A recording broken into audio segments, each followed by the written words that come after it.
The Gladiator. One of the most memorable fights in Doom Eternal, this boss fight can be a real challenge when playing the game at its highest difficulty settings, especially when you're playing with a controller. Coming a bit more than halfway through the game, this can be a really stressful part of an Ultra Nightmare run for anyone who's still trying to get that gold skin. And on other difficulties, it can still be really tough to survive even without the threat that you might be seconds away from hearing, "Against all the evil that hell." Anyway, this fight certainly gave me a hard time when I first tried playing on Nightmare, and it was one of the factors that discouraged me from trying Ultra Nightmare early on. But after a lot of practice, I found some strategies that help keep me from getting overwhelmed in this fight. I wanted to make a video to share my personal strategy, especially because I noticed that I couldn't find a lot of Doom Eternal content focused on controller-based gameplay at the highest difficulty settings. Of course, I have to shout out the excellent guides by Cynic the Original, which covers just that, but I must say that his playstyle often differs a lot from mine, and that's especially true in this boss fight, which is one reason why I really wanted to make this video in particular. Some quick background info. I like to play the game on PC with an Xbox-type controller. I do have the game capped at 60 frames per second, so this shouldn't be noticeably different from gameplay on an Xbox or PlayStation console. I actually also have the game on Xbox One, but I really prefer all the customizability that the PC version offers. And before you give me any weird looks about not using a mouse and keyboard to play on PC, I'd just like to point out that game director Hugo Martin says he likes to play this way, so it's totally normal. There are literally dozens of us. Anyway, I'll also note that I'm playing the game on the current patch, which is 4.1 at this time. The footage I'll use to walk through the fight will mostly come from my 2 recent Ultra Nightmare runs. In this footage, a lot of things are purple, and you can see my nervous face in the corner. And now, the controller that I use in these runs has 2 paddle buttons on the bottom, and these do make it easier to aim while in midair, and also allow for some more fluid movement in general. However, while I do recommend the paddles to anyone interested in trying them, I also definitely don't think they're essential, and I have played the game with the base Xbox controller. So once we talk through the fight, I'll close the video by running through a full fight I just recorded on Nightmare using the base Xbox controller. In that fight, we can see how well I managed to follow my own advice, and how many times I hit the wrong button. Before we start the fight proper, let's do a quick inventory check. I like to make sure that I remembered to fully upgrade the rocket launcher's lock-on mod, as this is the first time in the game where I'm going to be using it multiple times consecutively on the same target. As for the Praetor suit upgrades, I like to have a fully upgraded ice bomb and frag grenade if I can at this point. If you missed a few Praetor suit tokens, that's okay, as long as you have the faster cooldowns. Next, the most important thing to me are the runes, and specifically the Dazed and Confused rune. This rune will affect how long the Gladiator is staggered every time you bring him into that stagger state. And with it on, while he is staggered, you will have a lot of time to manage your resources, take down fodder, replenish ammo, all of that. And that extra time will also contribute to your equipment cooldowns, meaning that you're more likely to have an ice bomb ready and frag grenades ready the next time that the Gladiator spawns some demons in. I find that Equipment Fiend helps a little extra with that, and with this combination of runes, I almost always have an ice bomb ready when he summons some demons. So now that we've picked our runes, let's see how the fight plays out. Right away, he's gonna lunge at you, and I like to stagger him here with the super shotgun. Unfortunately, that stagger doesn't usually take for some reason, so there's a good chance he comes at you right away again, and just repeat the same thing. But as soon as we do get a proper stagger on him, you'll see that we have some time to deal with the fodder, and then it becomes a game of waiting for the eye flash and faltering him with your weapon of choice. I really prefer the ballista here, and you can see that when we falter him with the Dazed and Confused rune on, we have a lot of time to maneuver around, manage the fodder, manage our resources. A common thing that I like to do is do one meat hook shotgun kill, then a flame belch chainsaw, and you still have time to hit him for the non-lethal glory kill, and that'll drop quite a bit of health. You can see when he summons demons, I like to have an ice bomb ready for the occasion, and once he does that, lay down an ice bomb, lay down a frag, maybe a flame belch if you have it active, especially if you need some armor. And with an extra little ballista, maybe a rocket, the heavy demon in the center that he spawns should be done. Even if your resources are good, be sure to clear out the fodder because you will start just bumping into them if you let too many of them spawn into the arena. During this whole first phase of the fight, the Gladiator doesn't have a lot of different moves that he's going to do. The main thing is you're just waiting for him to swing his mallet at you, have his eyes flash green, and try to falter him, probably with the ballista. Of course, as you can see, sometimes that faltering mechanic doesn't seem to work properly, even when your shot seems timed just fine. But if you're managing your resources well, that shouldn't happen so much that it causes a big problem. Even if you take a little damage from a missed falter, you should be okay. The other things to note, we don't want to get too close to the Gladiator or he'll bang his shield on the ground and do a little damage that way. I also generally don't want to get too far away from him. When you get far away from him, instead of the usual mallet throw towards you, he will do a big jumping mallet swing.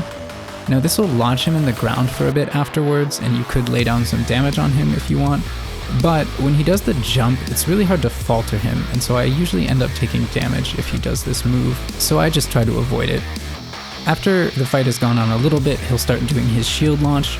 This is really well telegraphed because he spins his mallet around and makes kind of a funny sound. And anytime you hear that and see that, just do a dash to the left or the right and you'll be in the clear.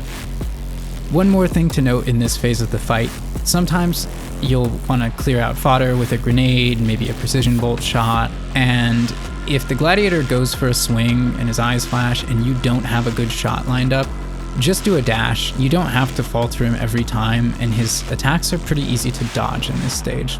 Once you see that his health is getting low, you're going to want to make sure that you are full up on armor and ammo coming into the next stage of the fight. I find that starting with maxed out ammo really ensures that the next part of the fight goes smoothly for me. Also, I'll note that at the start of the second phase of the fight, your BFG ammo will automatically refill.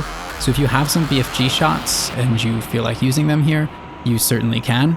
They can be useful to clear out fodder. The tendons will do damage to the Gladiator, and you'll get him back for free.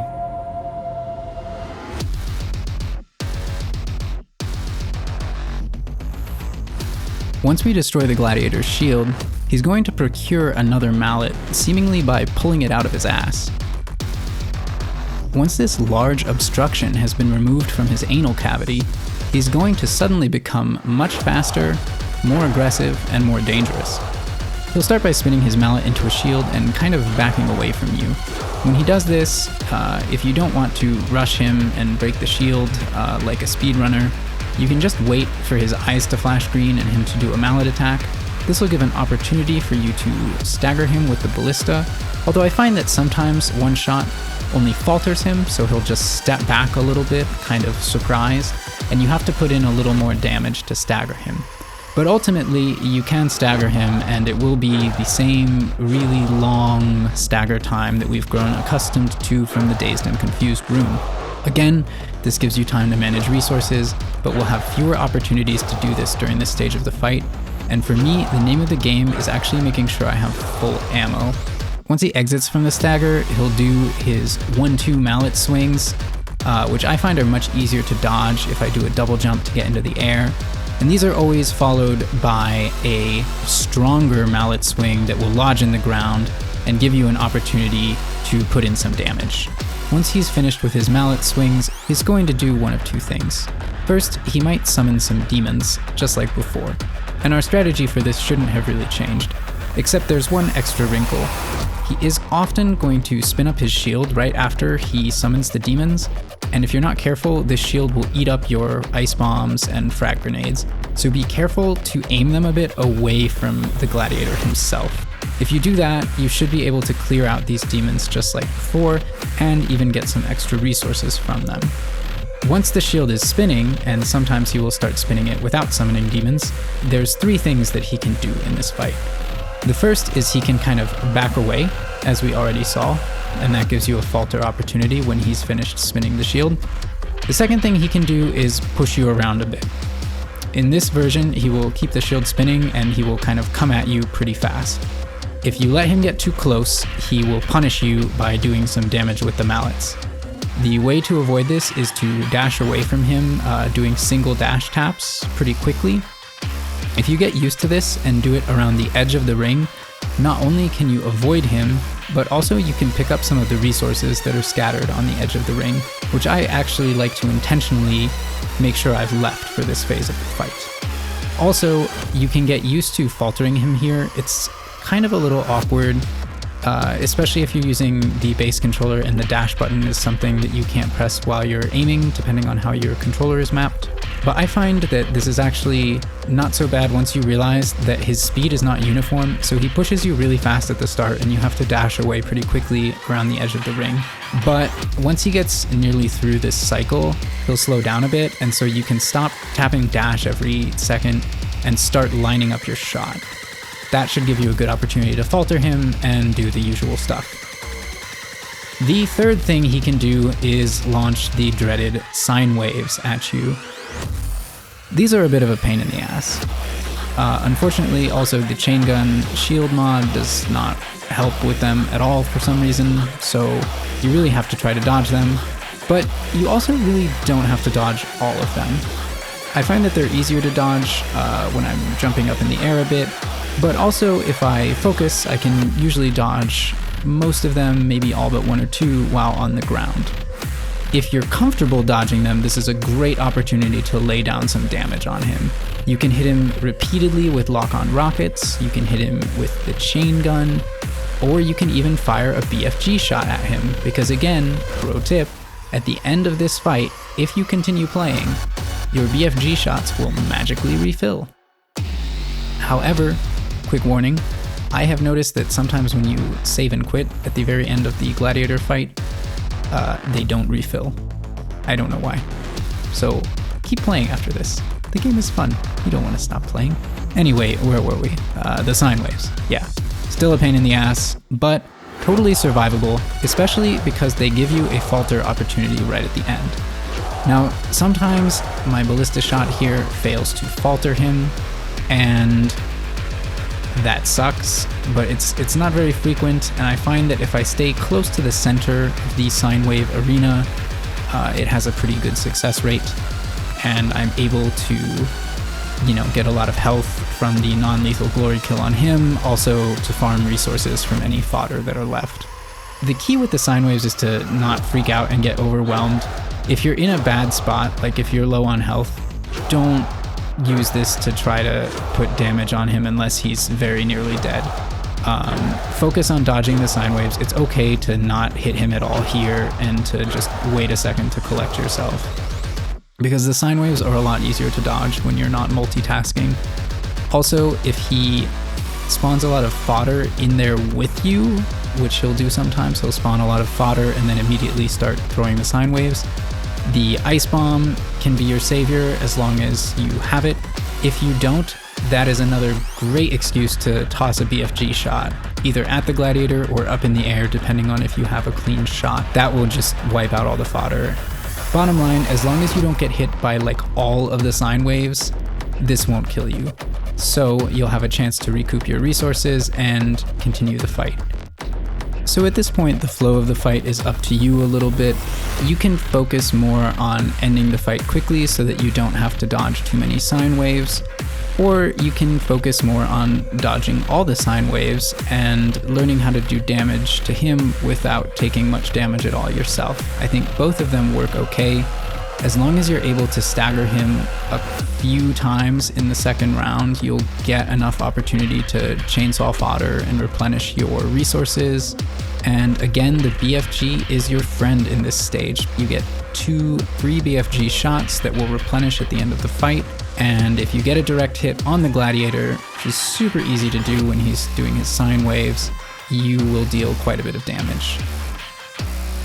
So it's just a matter of staying alive for a relatively short amount of time while putting out some damage at regular intervals, and then, before you know it, the fight will be over. Just a few stray tips about this part of the fight.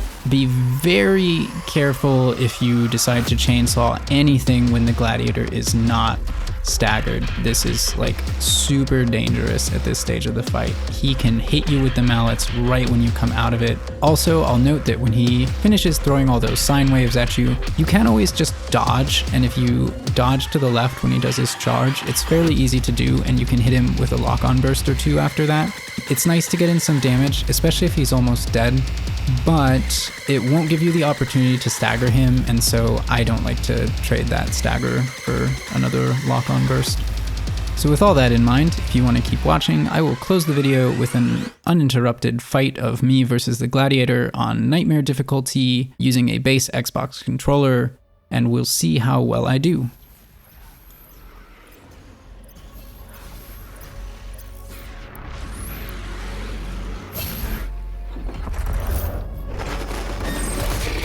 Okay, so right away he comes at us with the 2 attacks.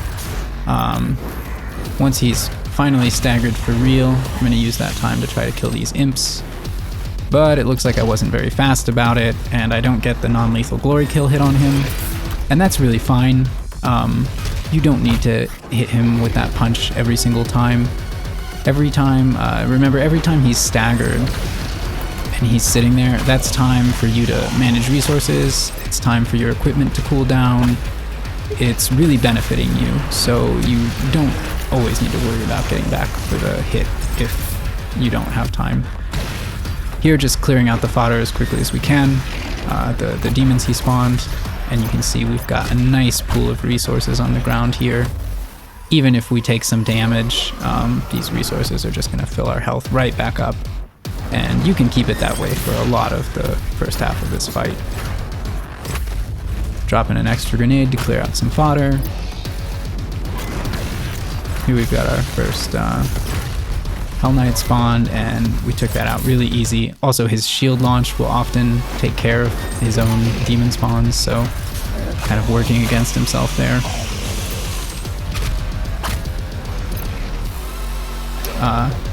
Yeah, you can see that shield launch is not too bad to dodge, and I think for me, I honestly dodge it just by like some muscle memory with the sound cue that he makes before it. So that's the real way to know it's coming, because even if you're busy picking off some of the demons he spawned, you hear that sound, just dash, you'll be fine.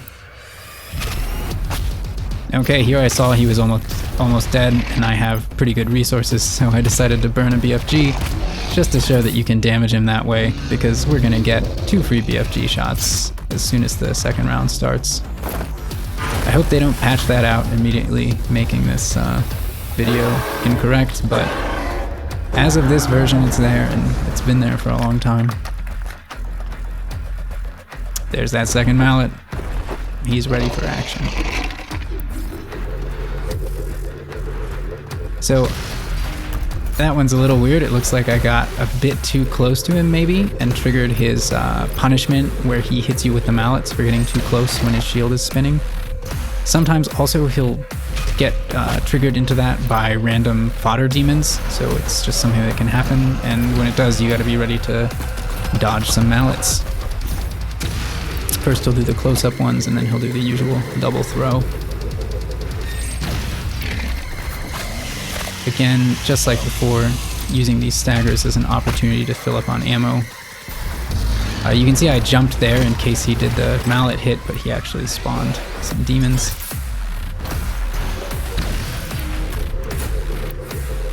And you can take a few of these mallet hits. It's not necessarily a big deal, but it is easier to deal with them when you're up in the air, I think.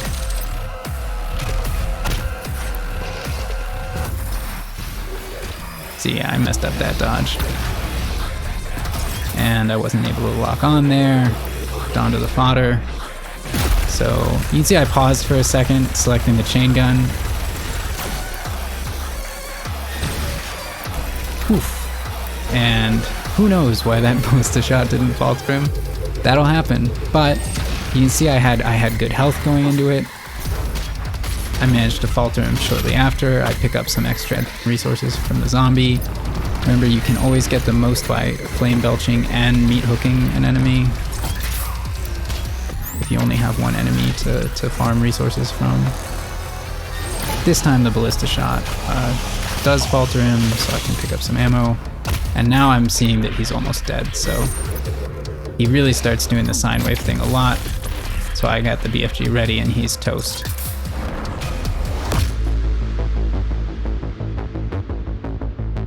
And there you have it. That's the Gladiator.